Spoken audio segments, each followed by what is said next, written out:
वंदे मातरम, आप देख रहे हैं नेटवर्क 10 और मैं हूं आपके साथ आशिमा त्यागी। हमारी खास पेशकश सत्ता के टेम्परेचर में आप सभी का स्वागत है। और आज हम बात करेंगे हरियाणा सरकार के 2500 दिनों के कार्यकाल पर। मनोहर सरकार ने 2500 दिनों के कार्यकाल के दौरान हरियाणा सरकार ने क्या क्या अच्छे काम किए हैं और जनता के हित में क्या क्या किया है। वही 2500 दिनों में हरियाणा में कितना विकास हुआ है, हरियाणा सरकार ने महिला सुरक्षा के हित में क्या किया है, किसानों की नाराजगी दूर करने के लिए सरकार ने क्या कुछ कदम उठाए, तो वहीं युवाओं के रोजगार को लेकर हरियाणा सरकार इन दिनों कितनी सजग रही, इन्हीं मुद्दों पर बात करेंगे।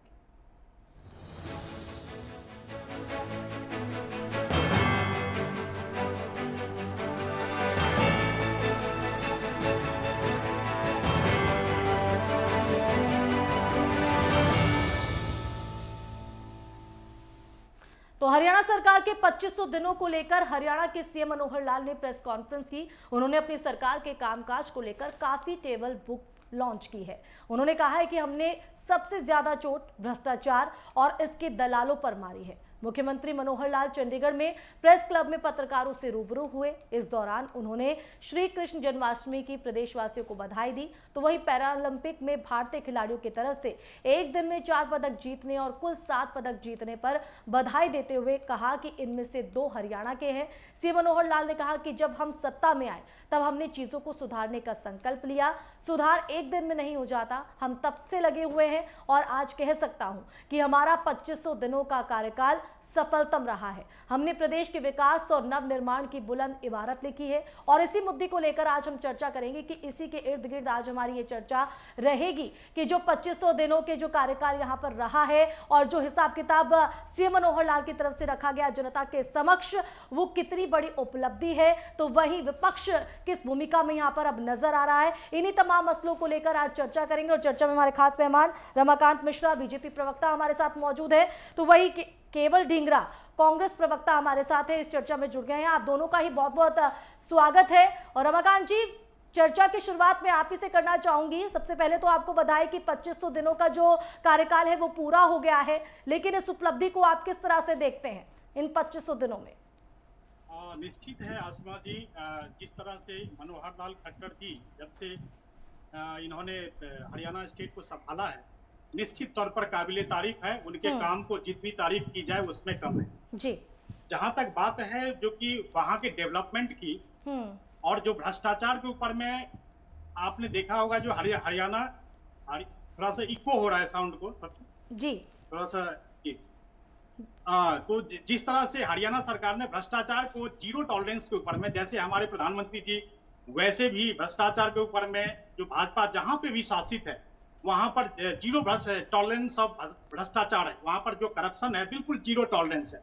उसी चीज को फॉलो करते हुए, अनुसरण करते हुए जिस तरह से मनोहर लाल खट्टर जी ने हरियाणा स्टेट को संभाला है, निश्चित तौर पर काबिले तारीफ है। जहां तक डेवलपमेंट की बात है, बच्चों की शिक्षा की बात है, महिला सशक्तिकरण की बात है, जहां पर स्वास्थ्य की बात है, अगर आप और राज्यों की तुलना अगर करें तो निश्चित तौर पर आपका हरियाणा में कोरोना काल के समय का हो चाहे और किसी भी समय का हो, तो निश्चित तौर पर आपको बिल्कुल बदलाव नजर आएंगे। जहां तक किसानों के मुद्दे की बात है, तो किसान जिस तरह से वहां पर अपनी मांगों को लेकर के हरियाणा में जिस तरह से अपना उन्होंने प्रदर्शन किया, आंदोलन किया, उसको बड़े ही शांति तरीके से जिस तरह से उन्होंने हैंडल किया, वो भी काबिले तारीफ है, इसमें कोई दो मत नहीं।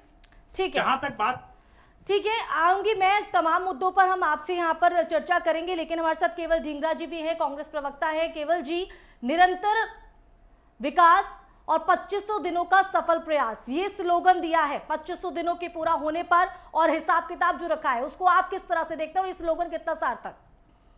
देखिए, पहला तो मैं आपको ये बताऊं, खट्टर साहब जब सरकार बनी इनकी 2014 के बाद जी, तो रामकरण प्रकरण हुआ था, फिर उसके बाद जाट आरक्षण हुआ था, फिर उसके बाद राम रहीम प्रकरण हुआ था। सारे प्रकरण के अंदर करीबन 100 लोग पुलिस की गोली का शिकार हुए हरियाणा के अंदर जी। तो ये है इनके 2500 दिन के पहले अच्छे दिन जो मैं बताना चाहूंगा।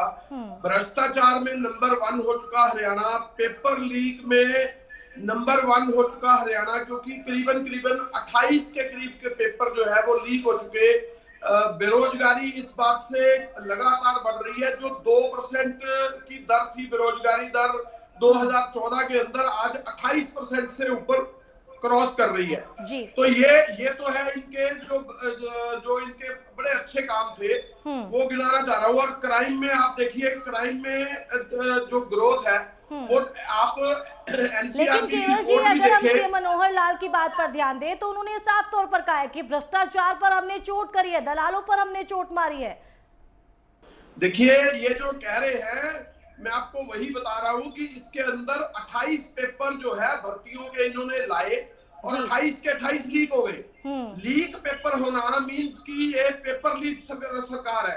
आप ये बताइए, एक पुलिस भर्ती होती है जिसके अंदर 8,39,000 बच्चे फॉर्म भरते हैं, उस फॉर्म की कुछ कीमत तो रखी होगी ना। तो 8,39,000 बच्चों की फॉर्म की कीमत लेने के बाद वो पेपर लीक हो जाता है और उसके बाद वो पेपर कैंसिल हो जाता है। इस तरह की 28 भर्तियां हैं। तो 28 भर्तियों में सरकार ने लोगों से फॉर्म के नाम पे ही पैसे, ठीक है, इसका जवाब ले लेते हैं, एक एक कर मुद्दे पर बात करेंगे। रमाकांत जी, आप केवल जी को सुन रहे होंगे, जहां हम सीएम मनोहर लाल की बात करते हैं तो उन्होंने साफ तौर पर कहा है कि 2500 दिनों में जो कार्य किया है उसमें सीधे तौर पर भ्रष्टाचार पर चोट मारी गई है। लेकिन अगर केवल जी की बात सुने तो उनका ये कहना है कि भ्रष्टाचार में नंबर 1 है हरियाणा। अगर मैं आपको आसिमा जी, ऐसा है मनोहर लाल जी ने जिस तरह से अपने स्टेट को संभाला है, निश्चित तौर पर काबिले तारीफ है। ये कांग्रेस के प्रवक्ता को मानना पड़ेगा। अगर देखें, अगर राजस्थान या कांग्रेस शासित जो भी प्रदेश है वहां पे, जहां पे भी स्टेट है, वहां पर अगर आपने देखा होगा तो निश्चित तौर पर जिस तरह से भ्रष्टाचार हो, चाहे मैनेजमेंट सिस्टम हो, वहां पर बिल्कुल चरमराया हुआ है। बिल्कुल रमाकांत जी, मैं लौटूंगी, इस चर्चा को जारी रखेंगे, लेकिन इसी बीच आपको सीधे लिए चलते हैं फिरोजाबाद, जहां पर सीएम योगी आदित्यनाथ की तरफ से अस्पताल का निरीक्षण किया जा रहा है।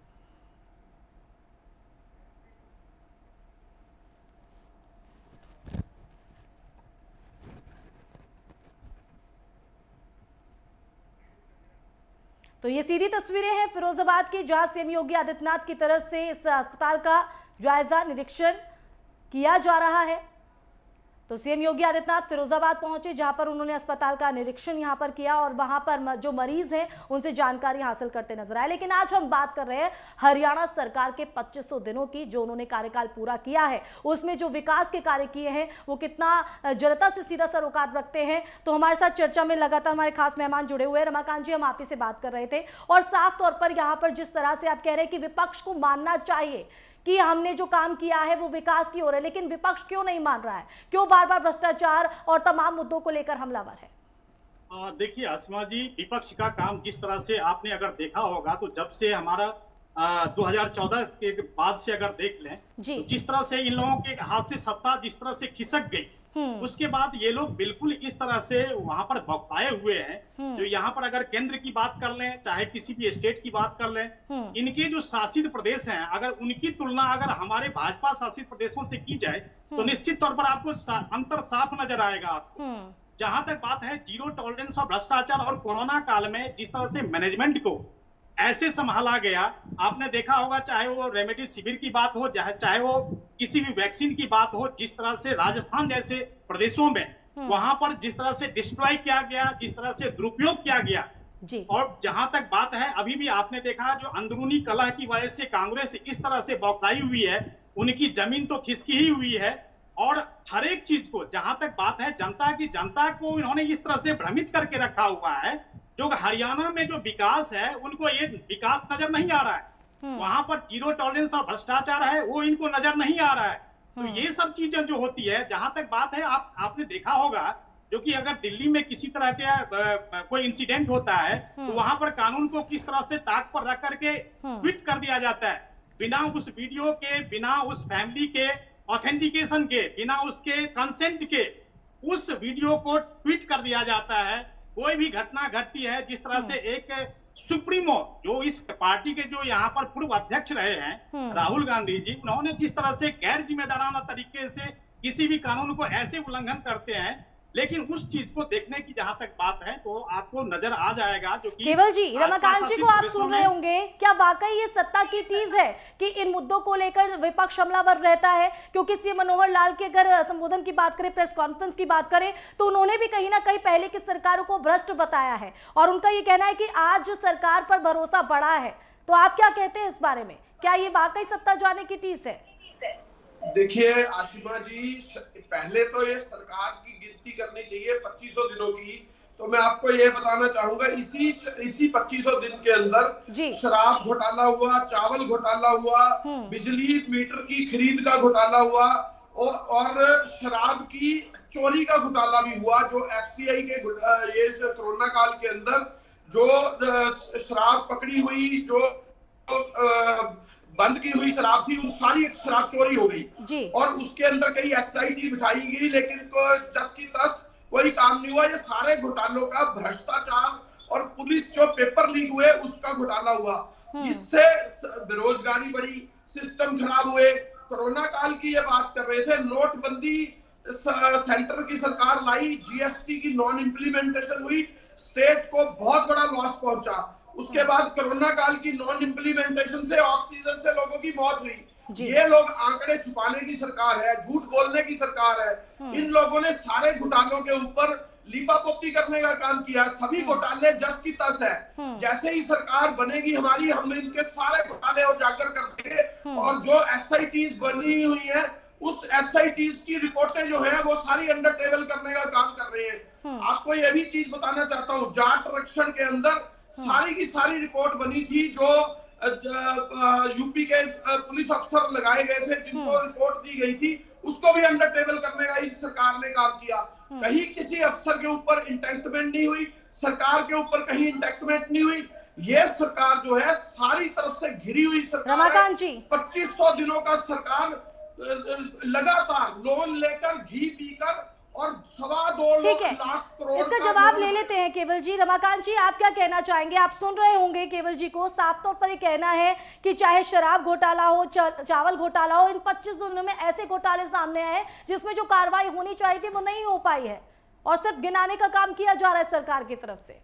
देखिए ऐसा है, जो कि ढींगरा साहब जो कह रहे हैं अभी जी, बिल्कुल ऐसे बात कर रहे हैं जैसे पता नहीं इनको हकीकत से दूर दूर तक रिश्ता नहीं है जी। आप एक चीज बताइए, जो कांग्रेस जब सत्ता में थी, केंद्र में थी, उस समय में जो घोटाले हो रहे थे, यहाँ पर 2G स्पेक्ट्रम हो, चाहे कोल घोटाला हो, चाहे कोई भी हो, आपने अगर यहाँ पर 7 सालों के अंदर में 2014 से मैं बात कर रहा हूँ, जब से भाजपा शासन में आई है केंद्र के अंदर में, चाहे किसी भी राज्य के अंदर में, आप अगर हमें एक भी गिन करके बता दें और तथ्यात्मक आधार के ऊपर में अगर बता दें जो कहीं पे भी भ्रष्टाचार हुई है तो ये मुझे बता दें वो, लेकिन बिना तथ्य के नहीं, तथ्यात्मक विषय के ऊपर में आकर अगर बात करेंगे आप, तो आप देखेंगे जो कि वहां पर निश्चित तौर पर जहां अपराध वो भी कम हुए हैं, भ्रष्टाचार वो भी कम हुए हैं। लेकिन केवल जी तो कह रहे हैं कि अगर हमारी सरकार बनेगी तो हम इन घोटालों पर और ऐसे लोगों पर कार्रवाई करेंगे जो इसको शेयर देते हैं।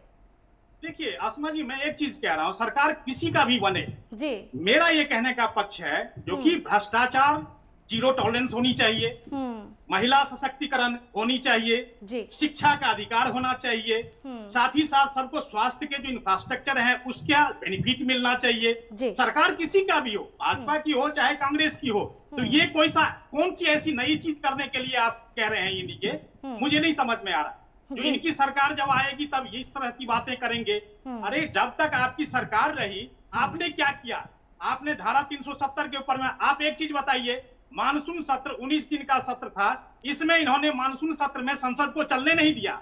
ये किसके ऊपर में इसके केवल जी क्या कहना चाहेंगे कि जहां जनता के मुद्दे उठने चाहिए, जहां सीधा जनता से सरोकार रखता है जो मुद्दे, वो वहां पर नहीं उठ पाते हैं और ऐसे में हंगामे की बेट सदन की जो कार्यवाही है वो चढ़ जाती है। तो जहां बात रखनी चाहिए विपक्ष की तरफ से, वहां वो बात रखी क्यों नहीं जाती है? जहां आवाज बुलंद होनी चाहिए वहां आवाज बुलंद क्यों नहीं होती है? क्या यही चूक है कि आज सत्ता से बाहर है? देखिए 3 दिन का सदन जो हाल ही में चला जी, आप उसकी कार्रवाई देखिए। उसके अंदर जब कांग्रेस मांग उठा रही थी तो उसके बीच में आप अगर उनके माइक बंद करेंगे, उनको बोलने नहीं देंगे, स्पीकर साहब जो है जो बात कर रहे थे वहां पे कि 0 आवर जो रखा गया उसके अंदर 3-3 मिनट के लिए बोलने के लिए जो बात रखी गई, आप ये देखिए किस तरह का काम सरकार करती है कि आप आवाज बंद करने का काम करते हैं। 0 आवर शुरू किया वो अच्छी बात है, लेकिन उसके अंदर किसी को बात ही नहीं रखने देना, तो 0 आवर का फायदा क्या हुआ? और 3 दिन के अंदर छोटा सा एक टाइम करके और उसके अंदर सारे अपने बिल पास करने के लिए काम करना अगर सदन का कार्य है तो इसका मतलब विपक्ष अपनी ना बात रख पाए, ना मुद्दों को रख पाए, ना अपनी बात कह पाए, उसके लिए उनके माइक बंद कर दिए जाए। ये किस तरह रमाकांत जी ऐसा क्यों? ये अत्याचार क्यों आवाज को नहीं सुना जा रहा है? क्यों आवाज को बंद किया जा रहा है, दबाया जा रहा है? केवल जी का कहना है कि उनको बोलने नहीं दिया जाता है, आवाज को बंद कर दिया जाता है, माइक को बंद कर दिया जाता है। आसिमा जी, मैं एक चीज कहना चाहूंगा डिगरा साहब से, लेकिन ऐसा क्यों? प्रवक्ता है, भले भले बहुत सम्मानित है जी। मैं एक चीज कहना चाहता हूँ, जब मानसून सत्र जब स्टार्ट हुआ था, जब शुरू हुआ था, तो उससे पहले सर्वदलीय बैठक करके रखी गई और प्रधानमंत्री जी ने बिल्कुल विशेष रूप से कहा था जो आप तीखे से तीखे सवाल करिए, लेकिन दायरे में रह करके अनुशासन के साथ, वो हंगामा के साथ नहीं। जनता की जो समस्याएं हैं आप सदन के पटल पर रखिए, निश्चित तौर पर उसकी बात सुनी जाएगी, उस पर बहस होगी, जहां पर आप असंतुष्ट हैं उसको संतुष्ट किया जाएगा। लेकिन देखिए इनका किस तरह से वो टूल किट वाला जो एक प्रावधान था इनका, जो संसद सत्र शुरू होने से पहले ही पेगासस के मुद्दे, जिसको कहीं पर कोई तथ्यात्मक विषय नहीं था, जिसका ना कोई आधार था, उसको लेकर के उन्होंने 19 दिन मानसून सत्र को बिल्कुल भेंट कर दिया, ऐसे जैसे जो कि एक सदन का एक दिन का खर्चा संसद चलाने के लिए कम से कम 1.5 से 2 करोड़ का खर्चा होता है, और 19 दिन में कम से कम 200 करोड़ का नुकसान हुआ। ये 200 करोड़ नुकसान हमारे और आपके टैक्स के पैसे हैं। इसका जिम्मेदार कौन है? ये कह रहे हैं जो कि नहीं बोलने दिया जाता, माइक बंद कर दी जाती है। हर एक चीज का एक अनुशासन होता है। आप वेल में जाकर के आप बिल्कुल बात करिए, लेकिन आप झूठ लोकसभा के अध्यक्ष के ऊपर में आप कागज फाड़ करके फेंक देते हैं, आप एक मंत्री के हाथ से रिपोर्ट फाड़ करके फेंक देते हैं, उसके बाद जाकर के महिला मार्शल के साथ आप हंगामा करते हैं, मारपीट करते हैं। तो इस तरह से संसद की गरिमा थोड़ी चलेगी। संसद की गरिमा को बचा करके जनता की समस्याओं को रखने का सदन में जो पटल है, जो एक व्यवहारिक ठीक है केवल जी, ये उस चीज को होना चाहिए। आपको जवाब मिल गया होगा जाहिर तौर पर, जो केवल जी आपने सवाल खड़ा किया था कि आवाज को दबाया जाता है, लेकिन अगर तरीके से बात रखी जाए और मुद्दे पर जो सीधे जनता से सरोकार रखते हैं वो मुद्दे उठाए जाए तो कहीं ना कहीं बात बन सकती थी, चाहे टाइम कितना भी हो, आप कितने भी टाइम में जनता के हित की बात को रख सकते हैं। लेकिन जब हंगामा देखने को मिलता है तो जनता भी इस बात को समझती है कि कहीं ना कहीं इसको बरगलाने का काम यहां पर किया जा रहा है। लेकिन अगर हम बात करें, क्योंकि हरियाणा की जो राजनीति है वो कहीं ना कहीं उसमें किसान राजनीति भी कहीं ना कहीं सुर्खियों में रही है, ऐसे में मनोहर सरकार की अगर बात करें तो वो इस चीज को कितना साधने में कामयाब हुए हैं। लेकिन अगर आज की बात करें तो सीएम मनोहर लाल ने साफ तौर पर कहा है कि जो कृषि कानून लाए गए हैं किसानों को बरगलाने का काम कर रहा है विपक्ष। क्या ऐसा है वाकई में? क्यों साथ में नहीं आया जा रहा है आप लोगों? जी आशिमा जी, ये लोग किस तरह की बात है? मुद्दे देखो, मुद्दे ही मुद्दे हैं। शराब घोटाला एक मुद्दा, चावल घोटाला, ठीक है वो हम बात कर चुके मुद्दा, पेपर लीक, सरकार किसानों का गलत रवैया के इतने बार लाठीचार्ज किसानों पे, 9 महीने से किसान सड़कों के ऊपर बैठा है। विपक्ष की भूमिका क्या है केवल जी? विपक्ष की भूमिका क्या है यहाँ पर? मैं संक्षिप्त में चाहूंगी कि विपक्ष की भूमिका क्या है? आप देखिए, विपक्ष की भूमिका है लोगों के मुद्दे उठाना जी, और विपक्ष जो है पूरी भूमिका अपनी निभा रहा है। ये लोग माइक बंद करके कोरोना, और शायद यही वजह है कि आपको पता है बखूबी कि जनता के मुद्दे उठाना विपक्ष का काम है, लेकिन वो आवाज बुलंद क्यों नहीं हो पाती है, ये बड़ा सवाल अपने आप में हो जाता है। और सत्ता पक्ष पर सवाल खड़ा करने से पहले अपने गिरेबान में भी झांकने की बेहद जरूरत हो जाती है। लेकिन हम चाहेंगे कि आप आगे भी ऐसे जनता के मुद्दों को उठाते रहे। आप दोनों का ही बहुत बहुत शुक्रिया, रमाकांत जी और केवल जी, इस चर्चा में जुड़ने के लिए, अपने विचार हमारे साथ साझा करने के लिए। तो बता दें कि मनोहर सरकार के 2500 दिन पूरे हो गए हैं कार्यकाल को लेकर, और यह हिसाब किताब जनता के समक्ष यहां पर रखा गया है। तो निरंतर विकास और सफल प्रयास स्लोगन दिया गया और उसी के तहत आगे बढ़ने की बात से मनोहर लाल की तरफ से कही गई है। उन्होंने कहा है कि जनता के विकास के लिए जो संभव कदम होता है वो हम उठाएंगे और आगे भी ये कदम जारी रहेंगे। इसी के साथ सत्ता के टेम्परेचर में बस इतना ही। आप देखते रहिए नेटवर्क 10। जय हिंद।